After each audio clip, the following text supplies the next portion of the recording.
Good evening and thanks for joining us for the news at 11. I'm Jake Garcia. Happy Mother's Day to all the moms out there. Hopefully the weather didn't put a damper on your plans today. Luckily, tomorrow is looking a bit better. Let's check in with meteorologist Ryan Britton, who's here with the first check of your forecast. Ryan, just how much of an improvement will there be over today? I think it'll be much improved, Jake. We won't have the clouds. Looking forward to it, Ryan. Thank you. We're learning new details tonight after a scary scene yesterday during a sports event for kids in Groton. We now know the identities of the two men who got into a fight, and one of them is accused of showing a gun. It happened at Pequannock Plains Park. Police say it all started as a physical fight between two men on the sidelines of one of the games just after 1 o'clock in the afternoon.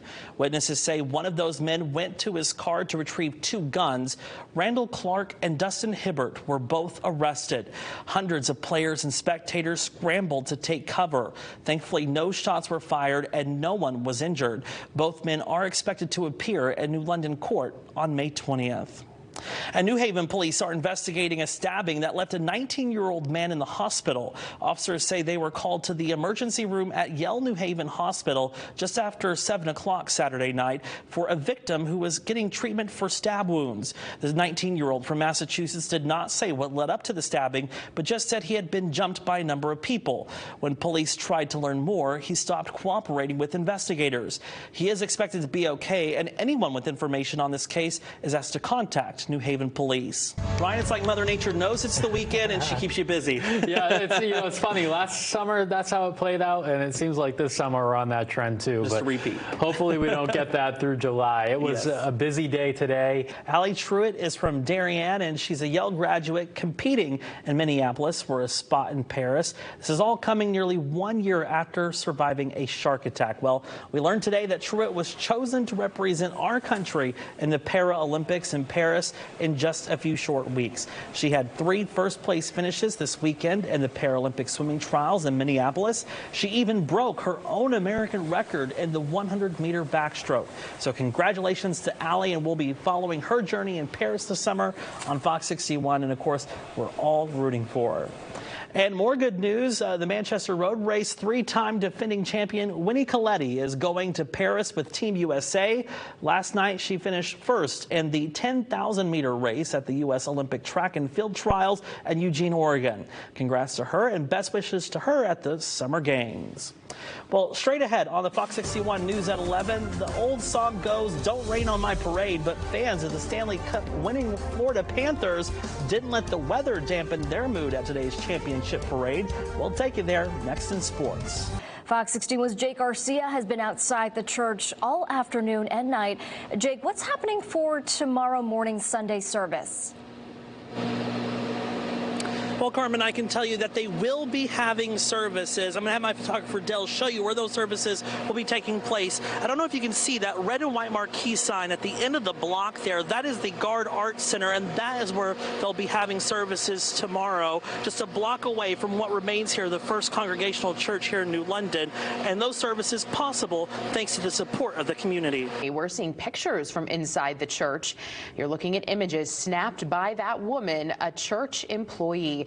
And she didn't even realize what had happened until she left the building. Now, that woman spoke to Fox 61's Jake Garcia and talked extensively about that day, one she says she will not soon forget. Jake joins us now in studio with her story. Jake? Well, Brent and Sarah, Teresa Times is the church administrator at Engaging Heaven Church. She was in her office just a few feet away from the sanctuary when the steeple collapsed nearly 2 weeks ago. She says it took her a while to grasp exactly what happened on that Thursday afternoon. It was a normal Thursday afternoon for me. I was doing the bank deposit and I was getting ready to go home a little early. Teresa Times recounting the moment the steeple collapsed at the historic First Congregational Church in New London. She was inside the church in her office, and all she heard was a whooshing sound. So best way to describe it is that it was like when it snows and the next day the snow falls off the roof and it just goes whoosh. And I was like, oh. Okay, well, there was a windstorm. All right. Didn't think anything of it. Continued my afternoon. A few moments later, she says she noticed people gathering outside her window. And everyone was like, get out of the building. The building's falling down. And I was like, okay, guys, you're being dramatic. It's not falling down. Because I saw some tiles on the ground and I saw like 2 wooden like sticks or planks. And so I thought in my head, oh, I got a hole. All right, I'm gonna call the guys who helped me and we're gonna put up a blue tarp because I have a hole. It was then Times opened the door from her office to walk into the sanctuary. And I opened the door and I was like, oh, okay, this is bigger than a blue tarp hole. Times sharing these pictures with Fox 61 showing the debris from just after the collapse. Rubble and wood scattered in the sanctuary of Engaging Heaven Church. Chairs knocked over and covered in dust from the fallen granite exterior. She said it wasn't until first responders arrived to evacuate the building that she got a better understanding of what happened. And then they took me to the front, and then that was when I saw the whole extensive of that, like, there is nothing there. Times says she believes she was being protected by a higher presence up above. And it was like I was in the cleft of the rocks with the Lord. Quite literally, that is my office right there. That wall that is still standing, that stone portion, I see that. That is the wall I look at in my office on a daily basis. She says it's not lost on her what could have happened and says she sees this as a miracle. Had things gone awry, more so, I may not be here. Times also told me that her first thought wasn't about how they would clean up or even where they would hold services, but where they would feed breakfast to the people in need like they do every weekday. This Sunday, the church will hold services at the Port and Starboard Banquet Gallery at Ocean Beach Park. The cause of the collapse remains under investigation. Live in studio, Jake Garcia, Fox 61, Connecticut's news station. Well, Sarah, the survey comes just a month after Governor Ned Lamont actually withdrew a state proposal that would ban the sale of new gas-powered vehicles by 2035, saying it's something that lawmakers need to take up in the new year. As you can see, these large trees uprooted by the powerful storms that moved through the area on Friday. And for Joanne Gailey, who lives just right up the road, she says it's a storm she won't soon forget. I tell you what, if I win, I'm going to give you the gift, you won't forget it. I will find you, okay? We all heard it here first, so we shook on it too, so I'm rooting for him.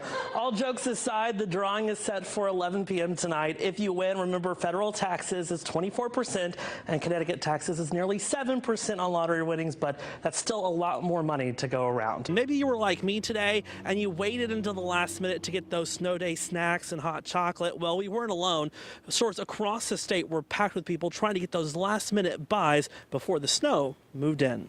United Illuminating customers will still see an increase on future electric bills, but it won't be as drastic as the ones originally proposed by the company, saving customers hundreds of dollars over the next few years. The unions are calling on Ocean Management to negotiate a fair rent agreement. And not only do they say they're facing rent hikes, but their requests to fix poor living conditions have gone unanswered. Willimantic police say the call came in around 11:30 this morning for a crash involving a 74-year-old man in a wheelchair and a tractor trailer. The writing is on the wall, and as the sign says, this CVS on Farmington Avenue will soon close its doors for good. Experts say to avoid falling victim while pumping gas, take your keys with you and lock the door. They also say put any belongings in your pocket.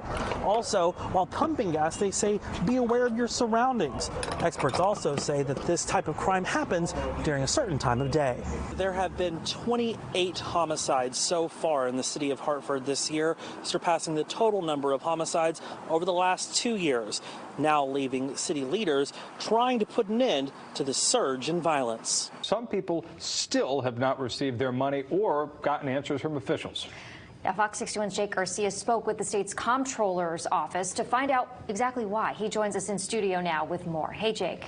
Hey, Ben and Jen, the program meant to say thank you to Connecticut's essential workers who worked in person throughout the COVID-19 pandemic has become a headache for some trying to get their payment.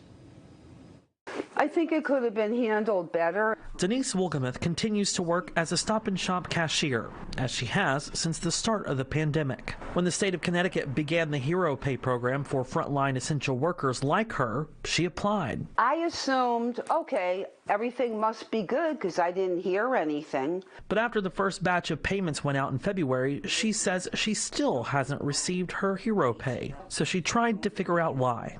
So I kept trying to call and call and call. I was able to get through like a week ago. But when she got a hold of someone, she learned there was an error on her application, and her application was discarded with no notification. No communication, no email. The state's comptroller's office told me that a third-party vendor was in charge of processing applications and that the reconsideration period is over. They're assuming that, you know, they're still going to get that money. At this point, I think everybody realizes I'm not going to get anything. Leaving many like Denise with more questions than answers. I don't know if they could allocate more money to help people. I don't know what the state can do. I just think you'll hear a lot of people this happened to. And the state comptroller's office is looking into Denise's case, and if anyone has questions about their application status, you're asked to call the number here on your screen. And we'll have that number also online on fox61.com and on the Fox 61 News app as well. Final hero paychecks are expected to be sent out by the end of the week. Over 700 people showed up to this event, a great way to wrap up Lunar New Year.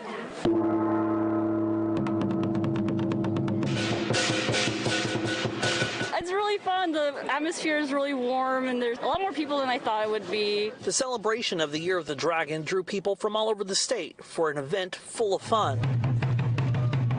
Saturday's gathering showcasing many different talents of the Asian American and Pacific Islander community. Today we are featuring the lion dance, the dragon dance, among various other festivities. From the food and drinks to the traditional dances and martial arts, there was fun for the whole family. State and city leaders from the greater Hartford area were on hand with proclamations for Lunar New Year and support for the AAPI community. Event organizers say it's nice to see such a diverse turnout. The diversity of the people who are here, it's not just the people who celebrate this event, it's people from all over Connecticut and people who might not celebrate Lunar New Year, who are still here to celebrate. It really builds a lot of solidarity within the AIPI community. As hate crimes against Asian Americans have spiked in recent years, some say being in such a supportive environment means a lot to them. I really hope in America and overseas that everybody could just, resolve differences. Organizers say with such a good turnout this year, next year's will have to be in a bigger space. We're likely going to expand the venue due to the high demand, and honestly, that's a wonderful problem to have. I am super excited to be looking for a bigger venue next year. It's an opportunity to connect and celebrate culture and heritage. It's really about just like connecting with your community and your family and like your history and culture. It's just like a reminder of what we're all here for.